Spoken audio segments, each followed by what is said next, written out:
picture this. A single wrong turn down a narrow street in Sarajevo changes the course of human civilization forever. On June 28, 1914, what began as a routine diplomatic visit transformed into the spark that would ignite the deadliest conflict the world had ever seen. But here's the twist that most people don't know. The assassination almost didn't happen at all. The perfect storm of timing. Archduke Franz Ferdinand, heir to the Austro-Hungarian throne, had chosen the most provocative date imaginable for his visit to Bosnia. June 28th wasn't just any Sunday, it was Vidovdan, the holiest day in Serbian Orthodox culture, commemorating the Battle of Kosovo in 1389. To Serbian nationalists, this felt like a calculated insult, as if the Habsburg heir was deliberately trampling on their most sacred memory while parading through what they considered occupied Serbian territory. But Ferdinand wasn't the warmongering imperialist his enemies painted him to be. In a cruel irony of history, he was actually one of the few voices advocating for greater autonomy for Slavic peoples within the empire. His proposed United States of Greater Austria would have granted the very rights that Serbian nationalists were dying for. The man they killed might have been their greatest ally. The Black Hand's web of conspiracy. Enter the Black Hand, Crna Ruka in Serbian, shadowy organization that operated like something out of a modern thriller. Founded by Colonel Dragutin Dimitrijevic, codenamed Apis, this secret society had tentacles reaching from the highest levels of Serbian military intelligence to teenage idealists willing to die for their cause. They had already orchestrated the brutal assassination of Serbia's own King Alexander and Queen Draga in 1903, proving they weren't afraid to spill royal blood.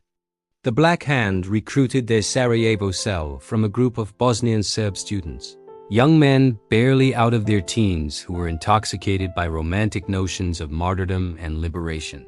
Gavrilo Princip, just 19 years old and weighing barely 120 pounds, suffered from tuberculosis and knew he was dying. For him, this wasn't just about Serbian nationalism, it was about making his short life count for something monumental. A comedy of errors turns deadly. Here's where history takes its most bizarre turn. The assassination plot initially failed spectacularly. The first assassin, Nedeljko Vrblinović, threw his bomb at Ferdinand's car but missed, wounding several spectators instead.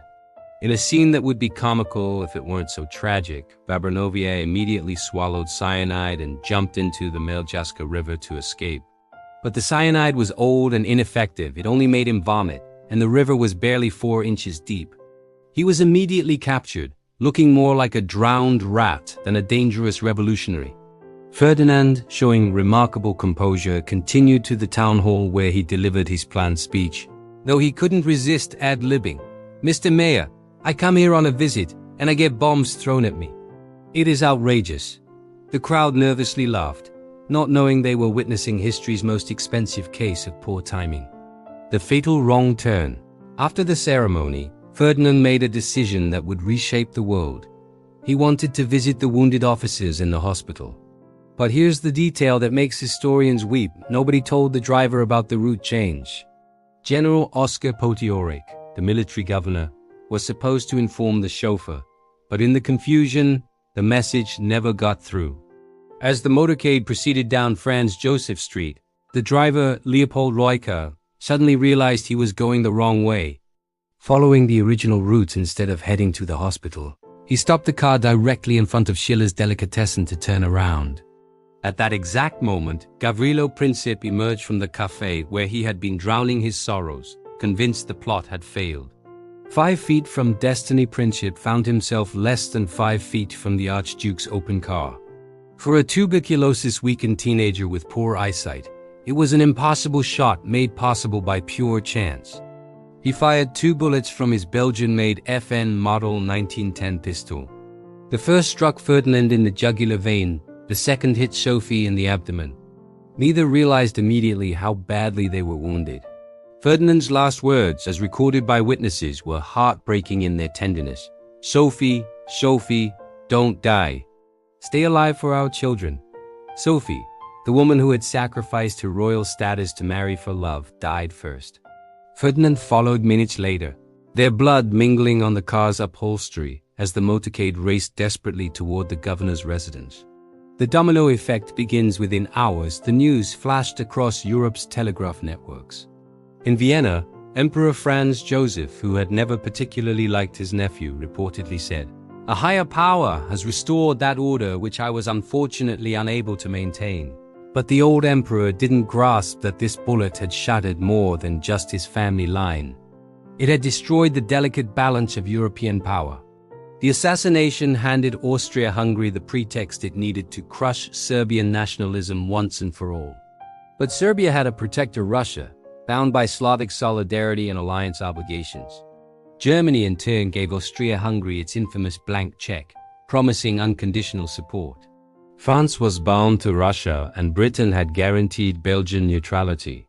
Like a row of dominoes arranged by decades of alliance-making and imperial rivalry, one push was all it took. Within 6 weeks of Princip's shots, Europe was ablaze. The war that followed killed over 17 million people, toppled 4 empires, redrew the map of the world, and set the stage for an even more devastating conflict just 20 years later. The bitter irony of victory. Gavrilo Princip got his wish for a greater Serbia, but the cost was unimaginable. The war he helped start destroyed the Austria-Hungary that had oppressed his people, but it also devastated Serbia itself. By 1918, Serbia had lost nearly 30% of its population, one of the highest casualty rates of any nation in the war. Princip himself never saw his victory. Too young for the death penalty under Austrian law, he was sentenced to 20 years in prison. He died in 1918 of tuberculosis, his body finally succumbing to the disease that had been slowly killing him all along. He was just 23 years old, spending his final years in the same fortress prison where his hero, the poet Jovan Jovanović Maj, had once been held. The shot heard around the world in Sarajevo today, visitors can still see the corner where history pivoted. There's a museum now, and a plaque marking the spot where 2 bullets changed everything. But perhaps the most haunting reminder is how easily it might never have happened at all. If the driver had been told about the route change, if the car hadn't stalled, if a sickly teenager hadn't emerged from a delicatessen at precisely the wrong moment. The assassination of Archduke Franz Ferdinand remains history's most consequential case of being in the wrong place at the wrong time. It reminds us that the great currents of history sometimes turn on the smallest hinges. A missed message, a wrong turn, and 5 feet of distance between a dying revolutionary and the future of the world.